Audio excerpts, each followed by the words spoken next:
Hello friends, ഇന്നത്തെ എപ്പിസോഡിൽ സച്ചി പറഞ്ഞ കാര്യങ്ങൾ കേട്ട് അന്തിച്ചു നിൽക്കുന്ന കമലമ്മ സച്ചിയുടെ കോളറിന് പിടിച്ചുകൊണ്ട് ചോദിച്ചു, സത്യം പറയടാ മോനെ, എന്റെ മോളെ നീ കണ്ടോ? അവൾ ജീവനോടെ ഉണ്ടോ? എവിടെ എന്റെ മോളുള്ളത് എന്ന് കമലമ്മ ആശങ്കയോടെ അന്വേഷിക്കുന്നു. കമലമ്മയുടെ ചോദ്യങ്ങൾക്ക് മറുപടി നൽകാതെ സച്ചി കമലമ്മയുടെ കൈ മാറ്റിയിട്ട് വേഗം തന്നെ സച്ചി അവിടുന്ന് സങ്കടത്തോടെ അകത്തേക്ക് ഓടിപ്പോകുന്നു. ഈ കാഴ്ച കണ്ട് കമലമ്മ ആകെ നിരാശയോടെ അവിടെ നിൽക്കുന്നു. അതിനുശേഷം ഗൂഗിൾ ഓഫീസിൽ നിന്ന് മടങ്ങിയെത്തിയതിനു ശേഷം തന്റെ ക്ലയന്റുമായി ഫോണിൽ സംസാരിച്ച് സംഭാഷണം അവസാനിപ്പിച്ച് ഫോൺ മാറ്റിവെക്കുന്ന സമയത്താണ് അവിടേക്ക് അർച്ചനയും ഗൗരിമോളും എത്തിയത്. ഗൗരിമോൾ ഓടി വന്ന് ഗോകുലിന് നേരെ തന്റെ പ്രോഗ്രസ് കാർഡ് നീട്ടിയിട്ട് പറഞ്ഞു, അച്ഛാ, ദാ ഈ റിപ്പോർട്ടിൽ അച്ഛനൊന്ന് സൈൻ ചെയ്ത് തരണം എന്ന് പറഞ്ഞു. ശരി, ചെയ്യാലോ എന്ന് പറഞ്ഞ് സന്തോഷത്തോടെ ഗൂഗിൾ ആ റിപ്പോർട്ട് വാങ്ങിച്ച് വായിച്ചു നോക്കി. ആഹാ, ഇതിൽ ഇംഗ്ലീഷിനും മാത്സിനും ഒക്കെ ഫുൾ മാർക്ക് ഉണ്ടല്ലോ എന്ന് പറഞ്ഞ് അതിൽ ഒരു വിഷയത്തിന് മാർക്ക് കുറഞ്ഞിരിക്കുന്നത് കണ്ട് ഗൂഗിൾ ചോദിച്ചു, അല്ല, ഇതിനെന്താ 2 മാർക്ക് പോയത്? 2 മാർക്ക് ടീച്ചർ കൊണ്ടുപോയോ എന്ന് ഗൂഗിൾ തമാശയായി ഗൗരിമോളോട് ചോദിച്ചു. ഒന്നും മിണ്ടാതെ ഗൗരിമോള് ചിരിച്ചുകൊണ്ട് അർച്ചനയെ നോക്കുമ്പോ ഗൂഗിൾ പറഞ്ഞു, സാരയില്ല, അടുത്ത തവണ ഈ മാർക്ക് മുഴുവനും വാങ്ങിക്കണം കേട്ടോ. പിന്നെ ഫുൾ മാർക്ക് എല്ലാ വിഷയത്തിനും വാങ്ങിച്ചിരുന്നെങ്കിൽ അച്ഛൻ മോൾക്കൊരു സമ്മാനം തരുമായിരുന്നു എന്ന് ഗൂഗിള് പറയുമ്പോ അത് കേട്ട ഗൗരി ആകെ സങ്കടത്തിലായി. അപ്പോ അച്ഛൻ, ഞാൻ ഇത്രയും മാർക്ക് വാങ്ങിച്ചതിന് അച്ഛൻ എനിക്ക് സമ്മാനം തരില്ലേ എന്ന് ചോദിച്ചു. ഉടനെ അർച്ചന പറഞ്ഞു, പിന്നെ ഫുൾ മാർക്ക് വാങ്ങിച്ചാലല്ലേ സമ്മാനം തരുന്നത്, അല്ലാതെ ഇങ്ങനെ മാർക്ക് വാങ്ങിച്ചിട്ട് എന്തിനാ സമ്മാനം തരുന്നത് എന്ന് അർച്ചന ചോദിക്കുമ്പോഴേക്കും ഗൂഗിൾ പറഞ്ഞു, എന്റെ മോള് വിഷമിക്കേണ്ട, എന്റെ മോൾക്ക് അച്ഛൻ സമ്മാനം മേടിച്ചിരുമെന്ന് പറഞ്ഞാൽ തീർച്ചയായിട്ടും തന്നിരിക്കും. അതിൽ മോള് സങ്കടപ്പെടണ്ട കേട്ടോ, മോൾക്ക് അച്ഛൻ സമ്മാനം കൊണ്ട് തരും എന്ന് ഗൂഗിൾ മോളെ സമാധാനിപ്പിച്ചു. അങ്ങനെ താങ്ക് യു അച്ഛാ എന്ന് പറഞ്ഞ് മോള് ഗോകുലിനെ കെട്ടിപ്പിടിച്ച് താങ്ക്സ് പറയുമ്പോ ഗോകുൽ മോളെ ചേർത്ത് പിടിച്ച് മോളെ സമാധാനിപ്പിച്ചു. അച്ഛൻ്റെ പൊന്നു മോളല്ലേ, മോൾക്കല്ലെങ്കിൽ പിന്നെ ആർക്കാ അച്ഛൻ വാങ്ങിച്ചു തരുന്നത് എന്ന് ചോദിച്ച് ഗോകുല് ഗൗരി മോളെ ചേർത്ത് പിടിക്കുമ്പോ ഈ കാഴ്ച കണ്ട് അർച്ചന മനസ്സിൽ വല്ലാതെ വേദനിച്ചു. ഇങ്ങനെ ഇത്രത്തോളം ഗൗരി മോളോട് ഗോകുൽ അടുത്തു പോവുകയാണെങ്കിൽ അച്ഛനും മകളും തമ്മിലുള്ള ആ ബന്ധം അത് വളരെയേറെ ദൃഢമായി പോകുന്നു. ഇത്രത്തോളം ആഴത്തിൽ സ്വന്തം മകളല്ല എന്ന സത്യം അറിയാമായിരുന്നിട്ടും ഒരു വളർത്തച്ഛനേക്കാൾ ഉപരി എന്തൊരു സ്നേഹമാണ് ഇവർക്കിടയിലുള്ളത്. ഞാൻ ഗൗരിമോളയും കൊണ്ട് സച്ചിയുടെ അരികിലേക്ക് ഞാൻ മടങ്ങി പോകുമ്പോ ഗൂഗിളിന് എങ്ങനെ ഇത് സഹിക്കാൻ കഴിയും എന്നായിരുന്നു ആ നിമിഷം അർച്ചന ചിന്തിച്ചത്. അതുകൊണ്ട് അർച്ചന അവിടെ നിന്ന് നേരെ രാജീവിന് അരികിലേക്ക് പോകുന്നു. രാജീവ് ഈ സമയത്ത് തന്റെ ഓഫീസിലെ സ്റ്റേഷനിലെ കാര്യങ്ങൾ ഫോണിൽ സംസാരിച്ചിരിക്കുമ്പോഴാണ് അർച്ചന അവിടേക്ക് കയറി വരുന്നത് കണ്ടത്. എന്നാ നാളെ ഞാൻ വന്നിട്ട് പറയാം എന്ന് പറഞ്ഞ് വേഗം തന്നെ രാജീവ് കോള് കട്ടാക്കി കഴിഞ്ഞപ്പോഴേക്കും അർച്ചന കണ്ണുനീരൊക്കെ തുടച്ച് അരികിലേക്ക് വരുന്നത് രാജീവ് ശ്രദ്ധിച്ചു. എന്തുപറ്റി സമൃദ്ധയുടെ കണ്ണാകെ നിറഞ്ഞിരിക്കുന്നു എന്ന് രാജീവ് അന്വേഷിച്ചപ്പോ എന്തെങ്കിലും പ്രശ്നമുണ്ടോ എന്ന് രാജീവ് ചോദിച്ചപ്പോ അർച്ചന പറഞ്ഞു, അതെ, ഞാൻ ചിന്തിക്കുന്നത് ഗോകുലും ഗൗരിമോളും തമ്മിലുള്ള ബന്ധത്തെക്കുറിച്ചാണ്. അവര് പരസ്പരം എത്ര ആഴത്തിലാണ് സ്നേഹിക്കുന്നത്. സ്വന്തം മകളല്ല എന്ന് അറിയാമെങ്കിൽ പോലും ഗോകുൽ ഇത്രത്തോളം എന്റെ മോളെ സ്നേഹിക്കുന്നത് എനിക്ക് സഹിക്കാൻ കഴിയുന്നില്ല. ഞാൻ സച്ചിയേട്ടനരികിലേക്ക് മോളെയും കൂട്ടി തിരിച്ചു പോകുമ്പോ ഗോകുലിന് ഇത് താങ്ങാൻ കഴിയുമോ എന്ന് അർച്ചന ആശങ്കയോടെ രാജീവിനോട് ചോദിക്കുമ്പോ അത് കേട്ട് രാജീവ് വല്ലാതെ ഞെട്ടുന്നു. അപ്പോ അർച്ചന കരുതിയിരിക്കുന്നത് ഗൗരിമോള് അർച്ചനയുടെ കുഞ്ഞാണ് എന്നാണ്. അങ്ങനെയാണെങ്കിൽ ഗൗരിമോൾ അർച്ചനയുടെ കുഞ്ഞ് എവിടെ പോയി? അർച്ചന അങ്ങനെ ഒരു തെറ്റിദ്ധാരണയിലാണ് നിൽക്കുന്നതെങ്കിൽ ഇത് വലിയ പ്രശ്നമാവുമല്ലോ. പെട്ടെന്ന് രാജീവ് ചിന്തിച്ചു, അന്ന് സച്ചി തന്റെ അരികിൽ വന്ന് അർച്ചനയും കുഞ്ഞിനെ കാണുവാനില്ല എന്നുള്ള കാര്യം അന്ന് തന്നോട് സച്ചി അറിയിച്ച കാര്യങ്ങൾ രാജീവ് ഒന്ന് ഓർത്തെടുത്തു. അന്ന് രാജീവ് സച്ചിയോട് ചോദിച്ചിരുന്നു, ഇക്കാര്യം നിങ്ങൾ സ്റ്റേഷനിൽ പരാതിപ്പെട്ടിരുന്നില്ലേ എന്ന്. പലതവണ പോലീസിൽ പരാതി നൽകിയതാണെന്നും അവർ പലപ്പോഴൊക്കെ അന്വേഷിക്കാമെന്നും അന്വേഷിക്കുന്നുണ്ട് എന്നൊക്കെ മറുപടി നൽകി ഒഴിപ്പുകയായിരുന്നു എന്നുള്ള കാര്യം സച്ചി പറഞ്ഞതും ആ നിമിഷം രാജീവ് ഓർത്തു. അങ്ങനെയാണെങ്കിൽ അർച്ചനയുടെ കുഞ്ഞ് എവിടെ പോയി? ആ കുഞ്ഞിപ്പോൾ എവിടെയായിരിക്കും എന്ന് സംശയത്തോടെ രാജീവ് ചിന്തിച്ചു. പെട്ടെന്ന് അർച്ചന ചോദിച്ചു, രാജീവ് മറുപടി ഒന്നും പറഞ്ഞില്ല എന്ന് ചോദിച്ചപ്പോഴേക്കും രാജീവ് പറഞ്ഞു, എല്ലാം ശരിയാകും സമൃദ്ധ, എല്ലാം ശരിയാകും എന്ന് പറഞ്ഞ് രാജീവ് അവിടെ നിന്ന് ഒഴിഞ്ഞു മാറുന്നു. ഈ സമയത്ത് അർച്ചന ആകെ സങ്കടത്തോടെ താൻ ഇവിടെ നിന്ന് പോകുമ്പോൾ എന്താകും എന്നോർത്ത് ആകെ ആശങ്കപ്പെടുന്ന അർച്ചനയെ രാജീവ് ഒരിക്കൽ കൂടി ഒന്ന് നോക്കി. ഇനി ഇത് വലിയൊരു ദുരന്തത്തിലേക്കാണല്ലോ വഴിതിരിച്ചു പോകുന്നത് എന്ന് രാജീവ് ആശങ്കപ്പെട്ടു. ഇനി ഒരു പക്ഷേ അർച്ചന സച്ചിക്കരികിലേക്ക് മടങ്ങാൻ തീരുമാനിക്കുന്ന സമയത്ത് ഗോകുലിന്റെ അരികിലുള്ള അല്ലെങ്കിൽ ഗൗരിമോളെ ഗോകുൽ സ്വന്തം മകളാണെന്നുള്ളത് കൊണ്ട് തന്നെ ഗൗരിമോളെ സച്ചിയുടെ അരികിലേക്ക് അർച്ചനയോടൊപ്പം പറഞ്ഞയക്കാൻ തയ്യാറാവില്ല. ആ നിമിഷം സ്വന്തം മകളെ നഷ്ടപ്പെട്ടു പോയ അർച്ചന ആ കുഞ്ഞെവിടെ എന്ന ചോദ്യത്തിന്, അർച്ചനയുടെ ആ ചോദ്യത്തിന് ഇവിടെയുള്ള എല്ലാവരും മറുപടി പറയേണ്ടി വരും. അന്ന് അർച്ചനയ്ക്ക് കുഞ്ഞിനെ കൂടി നഷ്ടമായ ആ സാഹചര്യം, അർച്ചനയുടെ കുഞ്ഞിപ്പോൾ എവിടെയാണെന്നുള്ള ആ ചോദ്യത്തിനുള്ള ഉത്തരം അത് എങ്ങനെ കണ്ടെത്തും എന്നായിരുന്നു ആ നിമിഷം രാജീവ് ഓർത്തത്.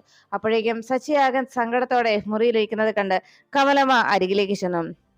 മോനെ സച്ചി, നീ എന്നോട് മുമ്പേ പറഞ്ഞത് ആരതി മോളെ വിവാഹം കഴിക്കാൻ അമ്മ നിർബന്ധിക്കുന്നത് കൊണ്ട് അതിൽ നിന്ന് രക്ഷപ്പെടാൻ നീ എന്നോട് കള്ളം പറഞ്ഞതല്ലേ? എന്റെ അച്ചുമോള് ജീവനോടെ ഉണ്ടെന്നും മോളെ കണ്ടുവെന്നും ഒക്കെ. അല്ലാതെ അതൊന്നും സത്യമല്ലല്ലോ എന്ന് ചോദിച്ചപ്പോഴേക്കും സച്ചി ഒന്നും മിണ്ടാതെ സങ്കടത്തോടെ ഇരുന്നു. ഉടനെ കമലമ്മ ചോദിച്ചു, മോനെ, നീ പറഞ്ഞത് സത്യമാണെങ്കിൽ, എന്റെ അച്ചുമോള് ജീവനോടെ ഉണ്ട് എങ്കിൽ നീ ആ കൈ ഉയർത്തി എന്റെ തലയിൽ വെച്ച് സത്യം ചെയ്യണം. അങ്ങനെയാണെങ്കിൽ മാത്രം ഞാൻ വിശ്വസിക്കുകയുള്ളൂ എന്ന് കമലമ്മ പറയുമ്പോ സച്ചി വേഗം തന്റെ കൈ ഉയർത്തി കമലമ്മയുടെ തലയിൽ തന്റെ കൈ വെച്ചുകൊണ്ട് സച്ചി പറഞ്ഞു, സത്യം, അമ്മയുടെ അച്ചുമോള് ജീവനോടെയുണ്ട് എന്ന് പറഞ്ഞത് സത്യമാണ് എന്ന് സച്ചി കമലമ്മയെ അറിയിച്ചു. അത് കേട്ടതോടെ വല്ലാത്ത ഞെട്ടിൽ കമലമ്മ സച്ചിയെ നോക്കുകയാണ്. മോനെ, എന്റെ മോള് ജീവനോടെ ഉണ്ടെങ്കിൽ അവൾ എവിടെയാണ്? അവളെ എന്തുകൊണ്ടാ മോനെ നീ കൊണ്ടുവരാതിരിക്കുന്നത്? എനിക്ക് അവളെ കാണണം. എത്രയോ വർഷമായി അവൾക്ക് വേണ്ടി കാത്തിരിക്കുക നമ്മൾ. അവളെ കാണാതെ എത്രയോ നാളുകളായി നമ്മൾ എല്ലാവരും സങ്കടപ്പെടുന്നു എന്ന് സച്ചിയോട് കമലമ്മ ചോദിച്ചപ്പോ സച്ചി പറഞ്ഞു, അമ്മേ, എത്ര ദിവസങ്ങളായി ഞാൻ ഈ സത്യം അറിഞ്ഞിട്ട് എന്റെ ഉള്ളിൽ കൊണ്ടു നടക്കുന്ന അമ്മയ്ക്കറിയാവോ? ഞാൻ ഇക്കാര്യം ഇവിടെ ആരോടും പറയാതെ എന്റെ ഉള്ളിൽ കൊണ്ടു നടക്കാൻ തുടങ്ങിയിട്ട് എത്ര ദിവസങ്ങളായെന്ന് അറിയുമോ എന്ന് ചോദിച്ചപ്പോഴേക്കും കമലമ്മ പറഞ്ഞു, മോനെ, എവിടെയാ അവള്? അവളിപ്പോ എവിടെയാ? നമുക്ക് അവളെ കൂട്ടിക്കൊണ്ടുവരാം. എനിക്ക് എന്റെ മോളെ കാണണം എന്ന് പറഞ്ഞ് കമലമ്മ ബഹളം വെക്കുമ്പോ ശശി പറഞ്ഞു, അമ്മേ, ഇക്കാര്യം ഞാനും അമ്മയും മാത്രമേ അറിയാൻ പാടുള്ളൂ. ഇവിടെയുള്ള മറ്റാരും ഈ സത്യം തൽക്കാലം അറിയാൻ പാടില്ല എന്ന് പറഞ്ഞപ്പോ, അതെന്താ അങ്ങനെ? എനിക്ക് എന്നെ മോളെ കാണണം. നമ്മളെല്ലാവരും എത്ര വർഷങ്ങളായി അവളെ കാത്തിരിക്കുന്നു. നമുക്ക് അവളെ പോയി കൂട്ടിക്കൊണ്ടുവരാം. മോനെ, നീ പറ, അവൾ എവിടെ എന്ന് ചോദിച്ച് സച്ചിയോട് കമലമ്മ ബഹളം ഉണ്ടാക്കുമ്പോ ഉടനെ സച്ചി പറഞ്ഞു, അമ്മേ, അങ്ങനെ അത്ര എളുപ്പം അവളെ തിരിച്ചു കൊണ്ടുവരാൻ പറ്റുന്ന ഒരു സാഹചര്യത്തിലല്ല അർച്ചന ഇപ്പോൾ. അതെന്താ മോനെ അങ്ങനെ എന്ന് കമലമ്മ ചോദിച്ചതും ശശി പറഞ്ഞു, അമ്മേ, അവളിപ്പോൾ മറ്റൊരു പേരിൽ മറ്റൊരു കുടുംബത്ത് മറ്റൊരാളുടെ ഭാര്യയായിട്ട് ഈ 10 വർഷം ജീവിക്കുന്നത് എന്ന് ശശി അറിയിച്ചു. അത് കേട്ടതോടെ കമലമ്മ ഞെട്ടി. ഇല്ല, ഒരിക്കലുമില്ല, എന്റെ അച്ഛമ്മോള് അങ്ങനെയോ എന്ന് ചോദിച്ച് കമലമ്മ സങ്കടപ്പെടുമ്പോ അർച്ചന എവിടെയായിരുന്നെന്നും അർച്ചനയെ താൻ കണ്ടെത്തിയ സാഹചര്യം എന്താണെന്നും ശശി വിശദീകരിക്കുന്നു. അന്ന് ആ ശിവയോഗിയുടെ ആശ്രമത്തിൽ പോയതും അവിടെ വെച്ച് നടന്ന സംഭവങ്ങളും പിന്നീട് അർച്ചനയെ തിരിച്ചറിഞ്ഞതിന് ശേഷം ഗോകുലിന്റെ വീട്ടിൽ ചെന്ന് താൻ ഉണ്ടാക്കിയ ബഹളങ്ങളും ഒക്കെ ശശി വേദനയോടെ കമലമ്മയോട് അറിയിച്ചു. ഉടനെ കമലമ്മ ആകെ സങ്കടപ്പെടുമ്പോൾ ശശി പറഞ്ഞു, അമ്മേ, ഒരു കാരണവശാലും ഇപ്പോ ഈ കാര്യം അമ്മ ആരോടും പറയാൻ പാടില്ല. ഇപ്പോ ഈ സത്യം അറിഞ്ഞ് അത് നമ്മൾ ആരോടും ഇപ്പോ വെളിപ്പെടുത്താനും പാടില്ല. ഇപ്പോൾ നമ്മൾ ബഹളം ഉണ്ടാക്കി അവരെ കൂട്ടിക്കൊണ്ടുവരാൻ പോയാൽ അത് കൂടുതൽ പ്രശ്നങ്ങളിലേക്ക് കാര്യങ്ങൾ വഴിതെളിച്ചെന്നിരിക്കും. ഒരുപക്ഷെ ഇനി ഒരിക്കലും അർച്ചനയെ നമുക്ക് തിരിച്ച് കൊണ്ടുവരാൻ കഴിഞ്ഞെന്നും വരില്ല. അതുകൊണ്ട് അമ്മ സമാധാനത്തോടുകൂടി കാത്തിരുന്നേ പറ്റൂ എന്ന് സച്ചി അറിയിച്ചു. ഇപ്പോൾ നമ്മൾ ബഹളം ഉണ്ടാക്കി അർച്ചനയെ വിളിക്കാൻ പോയാൽ അർച്ചനയ്ക്ക് ഓർമ്മ തിരിച്ചു കിട്ടാത്ത ഈ സാഹചര്യത്തിൽ നമ്മൾ തോറ്റു പോവുകയുള്ളൂ എന്ന് സച്ചി അറിയിച്ചതോടെ കമലമ്മ ആകെ സങ്കടത്തോടെ അവിടെ ഇരുന്ന് പൊട്ടിക്കരഞ്ഞു. അതിനുശേഷം അവന്തിക TV ചാനലിൽ ന്യൂസ് അങ്ങനെ കണ്ടുകൊണ്ടിരിക്കുന്ന സമയത്ത് പെട്ടെന്നാണ് അതിലൊരു വാർത്ത വന്നത്. അനിരുദ്ധൻ കൊലക്കേസിനെ കുറിച്ച് വീണ്ടും കോടതി ഹർജി പരിഗണിച്ചുവെന്നും അതിൽ ഇപ്പോൾ വന്നിരിക്കുന്നത് ഒരു മേനോൻ നൽകിയ പരാതിയിന്മേലാണ് ഇങ്ങനെ ഒരു തീരുമാനം ഉണ്ടായിരിക്കുന്നതെന്നും ആ സുരേന്ദ്ര മേനോനെ കുറിച്ച് അദ്ദേഹം നൽകിയ പരാതിയാണ് ഇപ്പോൾ കോടതി പരിഗണനയിൽ എടുത്തിരിക്കുന്നത് എന്നുള്ള വിവരം അറിയിച്ചു. അത് കേട്ടതോടെ ആകെ ദേഷ്യത്തിൽ അവന്തിക ചാടി എഴുന്നേറ്റു. ഇതെങ്ങനെ സംഭവിച്ചു? മൂർത്തി എന്ന് പറഞ്ഞ് അവന്തിക അവിടെ നിന്ന് ബഹളം വെച്ചു. മൂർത്തി അവിടേക്ക് വന്നതും എന്താ മേഡം എന്ന് ചോദിച്ചു. ഉടനെ ന്യൂസ് മൂർത്തി കണ്ടില്ലേ? ഇനി നശിച്ചു പോയതൊക്കെ എല്ലാം പൊടി തട്ടി എടുക്കാൻ പോവുകയാണോ? ഇനി ഒരു പക്ഷേ ഇതെല്ലാം അറിഞ്ഞിട്ടായിരിക്കോ ആ തള്ളയും മോളും ഇങ്ങോട്ട് വന്നത് എന്നെല്ലാം അവന്തിക ചിന്തിച്ചു. അവരും ഇതിന് പിന്നിൽ ഉണ്ടാവുമോ? ആ സുരേന്ദ്ര മേനോൻ എന്ന് പറയുന്ന ആള്, അയാളും ഇതിന് ഈ ഒരു കാര്യത്തിൽ അയാളും കൂടി അവർക്കൊപ്പം നിന്നിട്ടാണോ ഇങ്ങനെയെല്ലാം സംഭവിച്ചിരിക്കുന്നത് എന്നൊക്കെ അവന്തിക സംശയത്തോടെ മൂർത്തിയോട് ചോദിക്കണം. ഉടൻ തന്നെ അവന്തിക അവിടെ നിന്ന് ബഹളം ഉണ്ടാക്കി ലീലാവതിയെയും കാഞ്ചനയെ അരികിലേക്ക് വിളിപ്പിച്ചു. രണ്ടുപേരും അടുത്തേക്ക് എന്നത് എന്താ ചേച്ചി എന്ന് ചോദിച്ചപ്പോ ഉടനെ അവന്തിക പറഞ്ഞു, കണ്ടില്ലേ ഇപ്പോൾ വാർത്ത വന്നത്, അനിരുദ്ധൻ കൊലക്കേസിനെ വീണ്ടും ഹർജി പരിഗണിച്ചുവെന്ന്. അല്ല, ഈ സുരേന്ദ്രമേനോൻ ആരാ? നിങ്ങളുടെ പരിചയത്തിലുള്ള ആരെങ്കിലും ആണോ? നിങ്ങളുടെ ആരെങ്കിലും ആണോ എന്ന് ചോദിച്ചപ്പോഴേക്കും, അയ്യോ ഞങ്ങൾക്കറിയില്ല, അങ്ങനെ ഒരാളെ കുറിച്ച് ഞങ്ങൾക്ക് യാതൊരു അറിവുമില്ല എന്ന് രണ്ടുപേരും അറിയിച്ചു. ഉടനെ അവന്തിക അവരുടെ നേരെ ദേഷ്യപ്പെട്ടു. കള്ളം, നിങ്ങൾ പച്ചക്കള്ളായി പറയുന്നത്. നിങ്ങൾക്കറിയാം, അല്ലെങ്കിൽ പിന്നെ അയാൾ എങ്ങനെയാ അമ്മാവന്റെ മരണത്തെ ചൊല്ലി ഇനിയും ഇങ്ങനെ ഒരു കേസ് കൊടുക്കാൻ അയാൾ ആരാ? എന്തെങ്കിലും ബന്ധമില്ലാതെ അങ്ങനെ വരില്ലല്ലോ എന്നൊക്കെ പറയുമ്പോ ലീലാവതി പറഞ്ഞു, എന്റെ പൊന്നു മോളെ, ഞങ്ങള് പറയുന്നത് സത്യമാണ്. ഞങ്ങള് ഇതിൽ നിരപരാധികളാണ്, ഞങ്ങൾക്കറിയില്ല. എന്റെ ദൈവമേ, ഇപ്പോ ഈ പുതിയ കേസുമായിട്ട് അവിടേക്ക് വന്ന ആ മനുഷ്യൻ ആരാണെങ്കിലും അവന്റെയൊക്കെ തലയിൽ ഇടുത്തി വീഴുള്ളൂ. ഇവരൊക്കെ എന്തിനാ മറ്റുള്ളവരുടെ ജീവിതം ഇങ്ങനെ ഇല്ലാതാക്കാൻ നോക്കുന്നത്? എന്റെ ഈശ്വര, വാടക വീട്ടിൽ കഴിഞ്ഞ് ഞങ്ങളുടെ ജീവിതം അവസാനിക്കുന്ന ഘട്ടത്തിലാണ് മോളെ ഞങ്ങൾ നിന്റെ കാൽക്കൽ വന്ന് അഭയം പ്രാപിച്ചത്. ഇനിയെങ്കിലും നീ ഞങ്ങളെ ഒന്ന് വിശ്വസിക്കണം, ഞങ്ങൾ പറയുന്നത് സത്യമാണ്. ഒരിക്കലും നിന്നെ തകർക്കാനോ നിന്നെ ചോദ്യം ചെയ്യാനോ നിനക്കെതിരെ തിരിയാനോ ഒന്നും അല്ല ഞങ്ങൾ ഇവിടെ എത്തിയത്. ഞങ്ങൾക്ക് അറിയില്ല മോളെ ഈ പറയുന്ന ആൾ ആരാണെന്നും അയാൾ എങ്ങനെയാണ് ഈ ഇപ്പോ അനിരുദ്ധേട്ടനായിട്ടുള്ള അയാളുടെ ബന്ധം എന്താണെന്നും ഒന്നും ഞങ്ങൾക്കറിയില്ല. പിന്നെ ഒരു കാര്യം മാത്രം ഞങ്ങൾക്കറിയാം, ആ മനുഷ്യൻ ജീവിച്ചിരുന്ന കാലത്ത് ഞങ്ങൾക്കൊരു സമാധാനവും സന്തോഷവും ഉണ്ടായിട്ടില്ല. മരിച്ചു കഴിഞ്ഞിട്ടും ഞങ്ങളെ സമാധാനമായി ജീവിക്കാൻ അനുവദിക്കത്തില്ലല്ലോ എന്നത് മാത്രമാണ് ഞങ്ങളുടെ സങ്കടം എന്ന് പറഞ്ഞ് ലീലാവതിയും കാഞ്ചനയും അവിടെ നിന്ന് പൊട്ടിക്കരഞ്ഞു. കാഞ്ചന പറഞ്ഞു, ശരിയേ ചേച്ചി, ഞങ്ങൾക്ക് അങ്ങനെ ഒരാളെ കുറിച്ച് യാതൊരു അറിവുമില്ല. ഞങ്ങൾ പറയുന്നതൊക്കെ സത്യമാണ് ചേച്ചി. ഇനി ചേച്ചി വിശ്വസിക്കാൻ ഞങ്ങൾ ഇനി എന്താ ചെയ്യേണ്ടത് എന്നൊക്കെ ചോദിച്ച് അവര് സങ്കടപ്പെടുമ്പോഴേക്കും അവരെ നോക്കി അവന്തിക പറഞ്ഞു, ശരി, ഞാൻ ഇപ്പൊ തൽക്കാലം നിങ്ങളെ വിശ്വസിക്കണോ? പക്ഷേ ഒരു കാര്യം ഉറപ്പാണ്, നിങ്ങളെ ഇപ്പൊ ഞാൻ വിശ്വസിക്കുന്നതോടൊപ്പം തന്നെ ഇനി നിങ്ങൾക്ക് ഇതിൽ പങ്കുണ്ടായിരുന്നു എന്നുള്ള വിവരം അറിഞ്ഞാൽ, അങ്ങനെ എന്തെങ്കിലും ഒരു കാര്യം ഞാൻ അറിഞ്ഞാൽ പിന്നെ ഒന്നിനെ ഞാൻ വെച്ചേക്കില്ല. പറഞ്ഞില്ലെന്ന് വേണ്ട എന്ന് പറഞ്ഞ് അവന്തിക ദേഷ്യത്തോടെ അവരോട് പൊയ്ക്കൊള്ളാനായിട്ട് പറയുന്നു. കാഞ്ചനയും ലീലാവതിയും അവിടുന്ന് പോയി കഴിയുമ്പോഴേക്കും അവന്തിക വേഗം തന്നെ അനിരുദ്ധന്റെ ഫോണിലേക്ക് വിളിച്ചു. അനിരുദ്ധൻ ഗൂഗിളിന്റെ ഫോണിലേക്ക് വിളിച്ചു. ഗൂഗിൾ കോൾ എടുത്തതും, എനിക്ക് അത്യാവശ്യമായിട്ട് ഗൂഗിളിനെ ഒന്ന് കാണണമായിരുന്നു. കൺഗ്രാചുലേഷൻ, ന്യൂസ് കേട്ടില്ലേ എന്ന് ചോദിച്ചപ്പോഴേക്കും, ഓ അതാണോ, അവന്തിക ഇപ്പൊ വന്ന ന്യൂസ് കണ്ടിട്ടാണോ ഈ വിളിച്ചത്? അങ്ങനെയാണെങ്കിൽ അതിൽ എനിക്ക് പ്രത്യേക ഇൻട്രസ്റ്റ് ഒന്നും ഉണ്ടായിട്ടല്ല. പക്ഷേ കോടതിയുടെ വിധിയാണല്ലോ.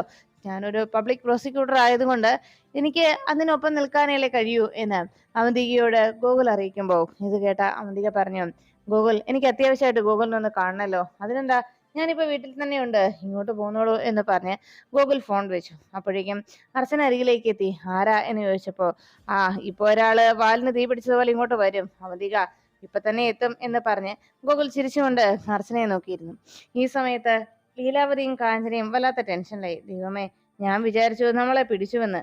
എന്തായാലും തക്ക സമയത്ത് അങ്ങനെയൊക്കെ നമ്മൾ നാടകം കളിച്ചത് കൊണ്ട് രക്ഷപ്പെട്ടു. എന്തായാലും ഇനി അവള് സ്വസ്ഥമായിട്ട് ജീവിക്കാൻ നമ്മൾ അവൾക്ക് അവസരം കൊടുക്കില്ല. അവൾ ഇതുപോലെ മൂട്ടിന് തീ പിടിച്ചതുപോലെ ഓടണം എന്ന് പറഞ്ഞ് കാഞ്ചനയും ലീലാവതിയും സന്തോഷങ്ങൾ നിൽക്കുമ്പോൾ അവർ രണ്ടുപേരും കൂടി കാറിൽ കയറി അവിടെ നിന്ന് പോകുന്ന കാഴ്ച കാഞ്ചനയും ലീലാവതിയും മുകളിൽ നിന്ന് കണ്ടു. ഈ സമയത്ത് കാഞ്ചനയുടെ ഫോണിലേക്ക് അർച്ചന വിളിച്ചു. കാഞ്ചന കോൾ എടുത്തതും, എന്തായി മോളെ അവിടുത്തെ ഇപ്പോഴത്തെ സിറ്റുവേഷൻ എന്ന് അർച്ചന അന്വേഷിച്ചു. ഇതാ ഇപ്പൊ തന്നെ രണ്ടുപേരും വാലിന് തീ പിടിച്ചതുപോലെ ഇവിടുന്ന് ഇറങ്ങി പോയിട്ടുണ്ട്. ഇപ്പോ ഈ വാർത്ത അറിഞ്ഞപ്പോ ഇവിടെ വലിയ ഭൂകമ്പമായിരുന്നു. എന്തൊക്കെയാ ഞങ്ങളെ പറഞ്ഞെന്നറിയോ? ഒടുവിൽ ഞാനും അമ്മയും പറഞ്ഞതൊക്കെ വിശ്വസിച്ചിട്ടുണ്ട്, എന്നാലും പൂർണ്ണമായി വിശ്വസിച്ചിട്ടില്ല എന്നതാണ് അറിയാൻ കഴിയുന്നതെന്ന് അർച്ചനയോട് കാഞ്ചന അറിയിച്ചു. ഇതെല്ലാം കേട്ടതും അർച്ചന പറഞ്ഞു, എന്തായാലും അവിടെ നിന്ന് ഇറങ്ങിയിട്ടുണ്ടല്ലോ, അപ്പൊ ഉടനെ ഒന്നും അങ്ങോട്ടൊരു തിരിച്ചുവരവില്ല. കുറച്ചു സമയം കഴിഞ്ഞിട്ടല്ലേ എന്തായാലും എത്തൂ. അപ്പോ ഇത് നല്ലൊരു അവസരമാണ്. ഈ സമയം ശരിക്കും നമ്മൾ ഉപയോഗിക്കണം. അതുകൊണ്ട് വേഗം തന്നെ ആ പെൻഡ്രൈവിലേക്ക് എല്ലാ ഡോക്യുമെന്റ്സും മാറ്റിയിരിക്കണം. ഒരു കാരണവശാലും പെൻഡ്രൈവ് നഷ്ടമാവുകയും ചെയ്യരുത്, വളരെ ഭദ്രമായി സൂക്ഷിക്കുകയും ചെയ്യണമെന്ന് പറഞ്ഞപ്പോ, ശരി ചേച്ചി, എന്നാ ഞാൻ ഇപ്പൊ തന്നെ ചെയ്യാമെന്ന് പറഞ്ഞ് കാഞ്ചന വേഗം തന്നെ അവന്തികയുടെ ആ ലാപ്ടോപ്പ് കൈക്കലാക്കി. അതിന് പെൻഡ്രൈവ് കണക്ട് ചെയ്ത് വേഗം അതിലുള്ള ഡോക്യുമെന്റ്സ് എല്ലാം അവന്തികയുടെ ആ ഫയലിലുള്ള ആ ലാപ്പിലുള്ള എല്ലാ ഫോൾഡേഴ്സിലെയും എല്ലാ ഡോക്യുമെന്റ്സും വേഗം തന്നെ ആ പെൻഡ്രൈവിലേക്ക് കാഞ്ചന മാറ്റുന്നു. ഈ സമയം അവന്തികയും മൂർത്തിയും അവന്തിക നേരെ ഗോകുലിനെ കാണുവാനായി വീട്ടിലേക്ക് എത്തി. വാതിൽ തുറന്ന ശോഭ അവന്തികയെ കണ്ടിട്ട് വലിയ സന്തോഷത്തോടെ അകത്തേക്ക് സ്വീകരിച്ചു. മോളെക്കുറിച്ച് ഞാൻ കുറച്ചു മുമ്പേ സമൃദ്ധിയോട് പറഞ്ഞതേ ഉള്ളൂ. ഒത്തിരി നാളായല്ലോ മോൾ ഈ വഴിക്ക് വന്നിട്ടേ എന്ന്. അത് കേട്ടതും സമൃദ്ധ ചോദിച്ചു, ഓ അപ്പോഴേക്കും അവന്തിക ചോദിച്ചു, അത് ശരി, അപ്പോൾ എന്നെക്കുറിച്ചുള്ള സംസാരം ഇവിടെ ഉണ്ടല്ലേ, എന്നിട്ട് എവിടെ സമൃദ്ധി എവിടെ എന്ന് ചോദിച്ചപ്പോൾ മോള് മുറിയിലുണ്ട്, ഞാൻ വിളിക്കാം എന്ന് പറഞ്ഞ് ശോഭ വിളിക്കാൻ തുടങ്ങിയപ്പോഴേക്കും അവന്തിക പറഞ്ഞു, ഹേയ് ഇപ്പൊ വിളിക്കണ്ടമ്മേ, ഞാൻ ഗോകുലിനെ കാണാനാ വന്നത്. ഞങ്ങളുടെ സംസാരം കഴിഞ്ഞതിന് ശേഷം ഞാൻ സമൃദ്ധയെ കണ്ടോളാം. അമ്മ എന്തായാലും ഞാൻ ഗോകുലിനെ കാണട്ടെ എന്ന് പറഞ്ഞു. അപ്പോഴേക്കും അവന്തിക വന്നതുകൊണ്ട് ഗോകുൽ വേഗം താഴേക്കെത്തി. അവന്തികയെ കണ്ടതും ഗോകുൽ ഒന്ന് പുഞ്ചിരിച്ച് അരികിലേക്ക് ചെന്നപ്പോ ശോഭ പറഞ്ഞു, എന്നാ നിങ്ങൾ രണ്ടുപേരും ഇരുന്ന് സംസാരിക്കേ, അപ്പോഴേക്കും ഞാൻ ചായ എടുക്കാന്ന് പറഞ്ഞ് വേഗം ശോഭ കിച്ചണിലേക്ക് പോയി. ഈ സമയത്ത് അവന്തിക ഗോകുലിനോട് കാര്യങ്ങൾ അവതരിപ്പിച്ചു. ഗോകുൽ, സത്യത്തിൽ ഇപ്പോ ഇങ്ങനൊരു കേസ് വന്ന കാര്യം, അതിൽ ഞാൻ നിരപരാധിയാണ്. വെറുതെ എനിക്കെതിരെ എന്നോടുള്ള പക മൂലം ആരോ അങ്ങനെ ഒരു കേസ് ചമച്ചെടുത്ത് വെച്ചിരിക്കുന്നതാണ്. അല്ലാതെ ഞാൻ അതിൽ ഒരു തെറ്റും ചെയ്തിട്ടില്ല. ഇക്കാര്യം ഞാൻ ഗോകുലിനോടൊന്ന് പറയാനായി എത്തിയത് എന്ന് പറഞ്ഞപ്പോ ഗോകുൽ പറഞ്ഞു, അവന്തിക, കോടതിയിൽ കേസ് വാദിക്കപ്പെടുന്നത് അവിടെ തെളിവുകളുടെ അടിസ്ഥാനത്തിലാണ്. ഇതുവരെ അവിടെ എത്തിച്ചേർന്നിട്ടുള്ള തെളിവുകൾ എന്ന് പറഞ്ഞാൽ അത് കൃത്യമായും അവന്തികയ്ക്കെതിരായിട്ടുള്ളതാണ്. അതുകൊണ്ട് എനിക്കൊരു പക്ഷേ അവന്തികയ്ക്കൊപ്പം നിൽക്കാൻ കഴിഞ്ഞെന്ന് വരില്ല എന്നറിയിച്ചു. എനിക്ക് ഗൂഗിളിനോടൊന്ന് പേഴ്സണലായി സംസാരിക്കണമായിരുന്നു എന്ന് പറഞ്ഞപ്പോൾ ഗൂഗിൾ വേഗം തന്നെ മുകളിലേക്ക് അവന്തികയെ കൂട്ടിക്കൊണ്ടുപോകുന്നു. മുകളിലത്തെ ഹാളിൽ ചെന്ന് അവർ സംസാരിച്ചുകൊണ്ടിരിക്കുന്നതിനിടയിൽ ഗൂഗിളിനോട് അവന്തിക പറഞ്ഞു, ഗൂഗിൾ, ഞാൻ പറഞ്ഞല്ലോ, എന്റെ ഭാഗത്ത് ഒരു തെറ്റ് സംഭവിച്ചിട്ടില്ല. ഇത് മനഃപൂർവ്വം എന്നെ ആരോ കൊടുക്കാനായിട്ട് കെട്ടിച്ചമച്ചെടുത്തതാണ് ഈ പുതിയ കേസ് എന്ന് പറഞ്ഞപ്പോ ഗൂഗിൾ പറഞ്ഞു, അവന്തിക, ഒരു കാര്യം ഞാൻ പറയാം, ഞാൻ ന്യായത്തിനൊപ്പം മാത്രമാണ് നിൽക്കാറുള്ളത്. അങ്ങനെയുള്ള ഒരു സ്വഭാവമാണ്, അങ്ങനെയുള്ള രീതിയാണ് എനിക്കുള്ളത്. അതുകൊണ്ട് തന്നെ കേസിലെ ന്യായം ആരുടെ ഒപ്പമാണോ ആ വ്യക്തിക്ക് നീതി കിട്ടണമെന്ന് തന്നെയാണ് എൻ്റെ പ്രതീക്ഷയും എൻ്റെ ആഗ്രഹവും. അതുകൊണ്ട് ഇക്കാര്യത്തിൽ എനിക്ക് അവന്തികയെ സഹായിക്കാൻ കഴിഞ്ഞെന്ന് വരില്ല. മാത്രമല്ല, അവന്തിക ഇപ്പൊ ഇവിടെ എന്നെ കാണാൻ വന്നത് തന്നെ, അവന്തിക ഇപ്പോ ഡിഫൻസിന്റെ ഭാഗത്തുള്ള ആളാണ്, ഞാൻ പ്രോസിക്യൂഷൻ ഭാഗവും. ആ നിലയ്ക്ക് അവന്തിക ഇപ്പൊ ഇവിടെ എന്നെ കാണാൻ വന്നത് തന്നെ അതും നിയമപരമായി കുറ്റകരമാണ് എന്ന് ഗൂഗിൾ പറയുമ്പോ അത് കേട്ട അവന്തിക ചോദിച്ചു, അങ്ങനെ നിയമങ്ങൾ നോക്കുകയാണെങ്കിൽ നമ്മൾ എന്തെല്ലാം കുറ്റകൃത്യങ്ങൾ ചെയ്ത് കൂട്ടിയിട്ടുണ്ട് ഗൂഗിൾ, ഒന്ന് ആലോചിച്ച് നോക്കിയേ. ഗൂഗിളും അപ്പോ അതുപോലെ ശിക്ഷ വാങ്ങിക്കേണ്ട ആള് തന്നെയല്ലേ എന്ന് അവന്തിക ഗൂഗിളിനെ ചോദ്യം ചെയ്യുമ്പോൾ ഞെട്ടലോടെ ഗൂഗിൾ അവന്തികയെ നോക്കുന്നു.